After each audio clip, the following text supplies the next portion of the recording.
back to Alan Jones. Yes, I should say people are very upset about the interview last night with Betty and her inability to get a medical exemption. Yasmin from Brisbane: a person shouldn't feel pressured into risking a severe and dangerous allergic reaction if they've been diagnosed with an allergy just so they can keep their job. Gary from Melbourne: state leadership should make sure that the vaccine exemption process is available and efficient for all those who need it. Anything else is unacceptable. And Brett from Albany, WA: hello Brett. Morrison's let state leaders run their people into the ground. The flawed vaccine exemption process is just another letdown. So true. Well, let's go to the federal panel. Two very talented women: Concetta Fierravanti-Wells, always on top of the issues, the Liberal Senator for New South Wales, and Tanya Plibersek, a very impressive operator by any standards.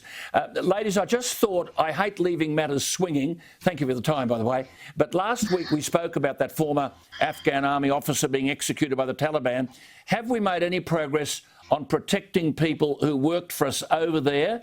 And do we know how many are at risk? Accepting Tanya's point last week, if we fail our allies today, who will be our allies tomorrow? Concetta, you first.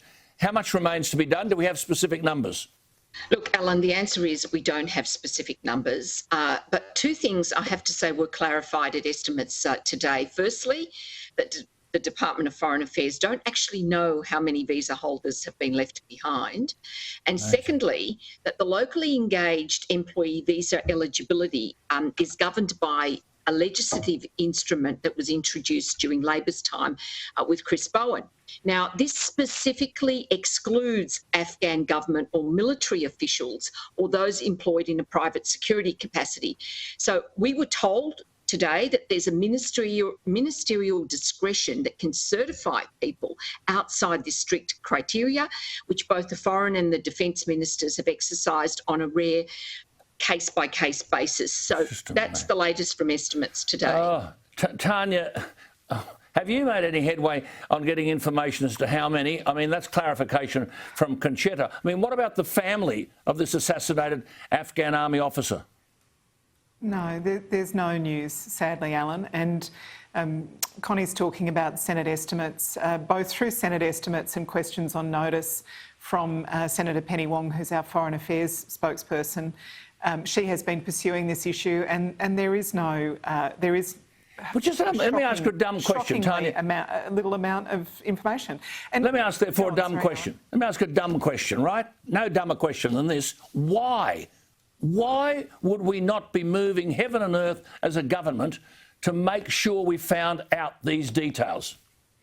Well, I think it's even worse than that, Alan. So the Department of Foreign Affairs can't even give you a ballpark of how many people are there on the ground that need Australian assistance. And that instrument that Connie's talking about, it appears as though that Defence Department and Foreign Affairs are treating it quite differently, that Foreign Affairs are being very legalistic about this. So, for example, the people who are patrolling the perimeter of the Australian secure area, because they're employed under a different employment arrangement, won't qualify under this. I mean, imagine, you know, it's like the Taliban are going to say, I want to know, were you a contractor or were you a direct employee? That's laughable. I mean, it's not laughable because it's so serious, but it's shocking. The Taliban don't differentiate. Now, Tanya, I do have to come back to you first for something that is laughable.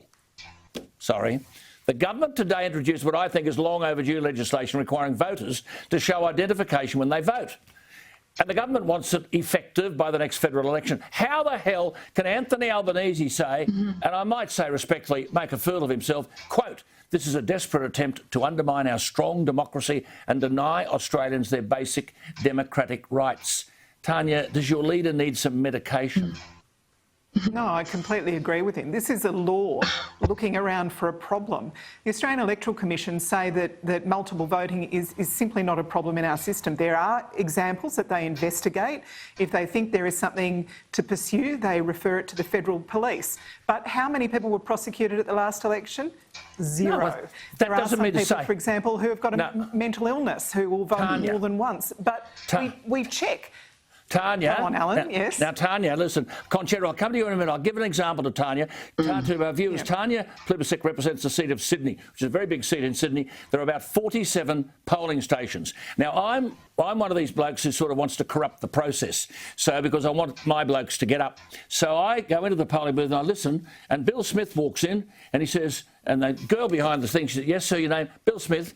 Oh, there's a lot of Smiths here. Which one are you? I'm 126 Albion Street, Surrey Hills. Oh, so I write down here, Bill Smith, 126 Albion Street, Surrey Hills. So when I finish having my vote, I go to the other 46 stations because Bill Smith is still on that roll and I vote 46 times. And it's happening. You can't, Alan, because it's automatically checked. That polling station is compared with that polling station is compared with that polling station. But Bill Smith's name stays on. Who have Bill Smith's name, Tanya, Bill Smith's name stays on the roll at every polling station. Concetta, what do you make of this? What happens, Alan, is they compare from station to station. You can't Concetta. Alan, just two things I want to say. My former boss, Jim Carlton, God rest his soul, he could mimic Gough Whitlam's accent perfectly, not that I'm going to try. And Gough once was rumoured to observe about a colleague. How can he lose his seat? He has 2 cemeteries in his electorate.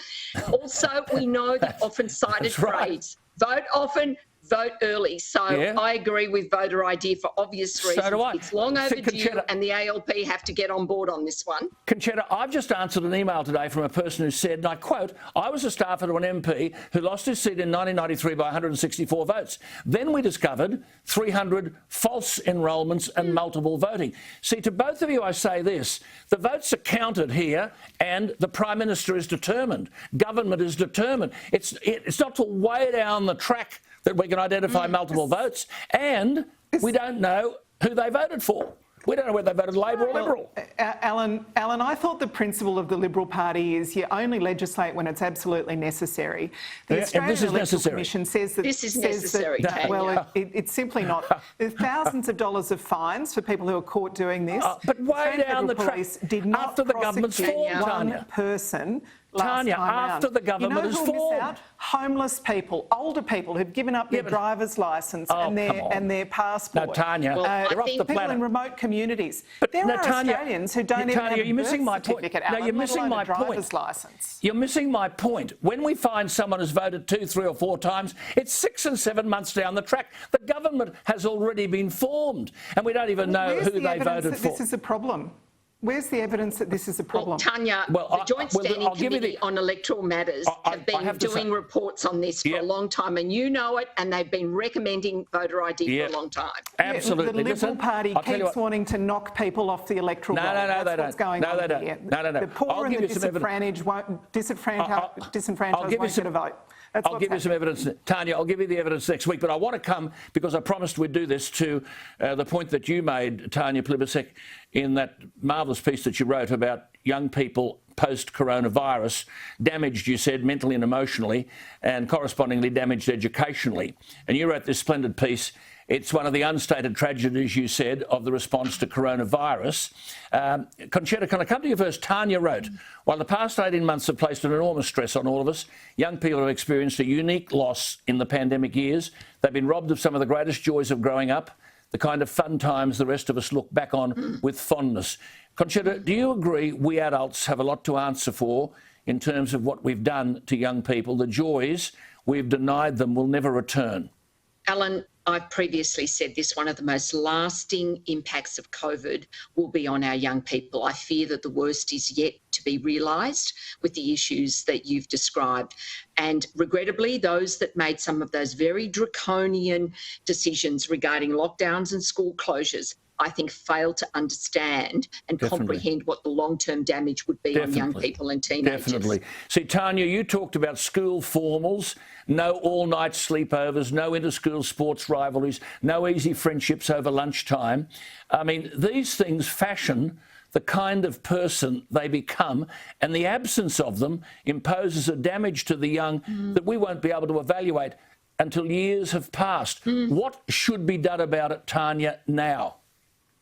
Well, we absolutely have to make sure that young people have the mental health supports that they need.